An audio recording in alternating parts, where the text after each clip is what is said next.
Arabia. I'm Nima Abu Warde. With Ramadan about to begin, we'll be looking at why...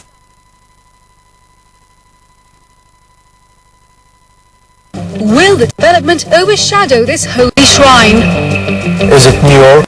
Is it London? No, it is Mecca. And it's not a city. This is really a key issue. It's a sanctuary.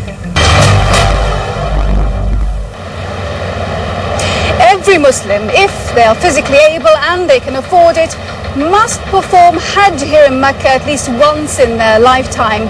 Each year, millions of Muslims from around the world come to this holy city, some camping in tents, other crammed into cheap hotels.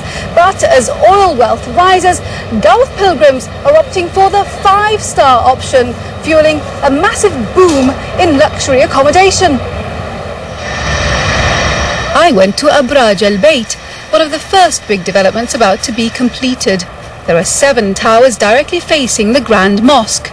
Shortly there'll be luxury hotels, a shopping mall and plush apartments for the well-heeled pilgrim. It comes to about less than $22,000 per year. Now if you go to over 25 years. Over 25 years. If you go to a 5-star hotel in the first circle, the last 10 days of Ramadan alone would cost you between $10,000 to $15,000. This is what they're buying. A direct view of the Kaaba, Islam's most sacred shrine.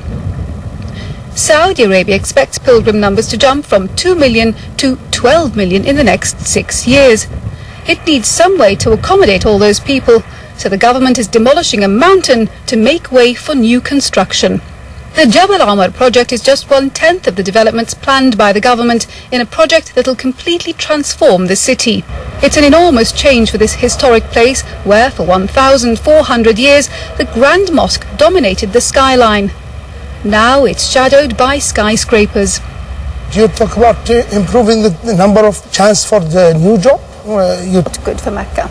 I don't see any difference between Mecca and Paris. We cannot stop people coming to pilgrim, to Hajj and Umrah. Stay away. It's impossible. And you have to be prepared for the coming future or the longer future. The way now it's happening is just will be based of huge skyscrapers, will be higher than the mountains even, and Mecca will be feeling like you are in the middle of Manhattan. There's nothing wrong with Manhattan if you are in Manhattan, but to have Mecca like Manhattan is another story. What kind of future are these builders creating? Dr. Sami Angawi has spent 14 years studying the architecture of Mecca.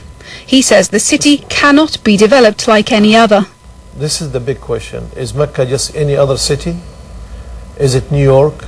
Is it London? Is it Cairo? Is it Lebanon? Beirut? No, it is Mecca. The city of Mizan, a city of balance.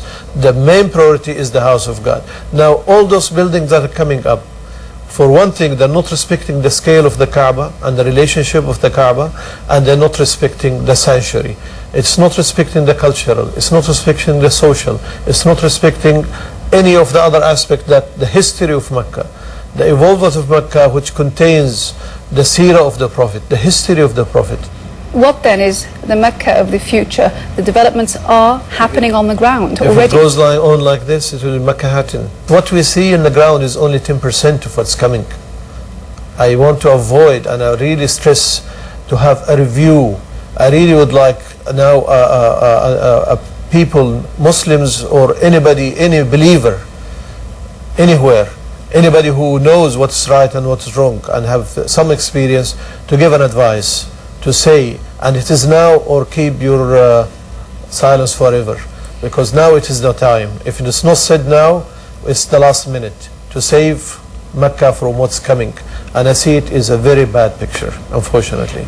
Now, is this really about extending the opportunity to experience Mecca to more Muslims, or is it pure business opportunism? The experience of Mecca is to experience the place which Abraham was in. The experience of Mecca is to experience the place which the Prophet was on. And the experience of Mecca is to see the nature of Mecca, to see the mountains. But again, you cannot have it as it was, because somebody will accuse me that I want to have freeze everything. No, to do it in balance. But it's to just to make money and to let greed be the main driving force. It's not balanced. That's what I'm upset about. Dr. Sami Angawi speaking to me earlier. It's not just religious tourism that's on the rise. Jeddah here is trying to increase its appeal as a family holiday destination. And that's just the tip of the iceberg for a region that's one of the world's fastest growing airline markets. But all those planes have to land somewhere. So Gulf countries are spending $30 billion expanding their airports. They're increasing capacity. Now they have to find the passengers. And where better than at the world's biggest speed dating event for airports.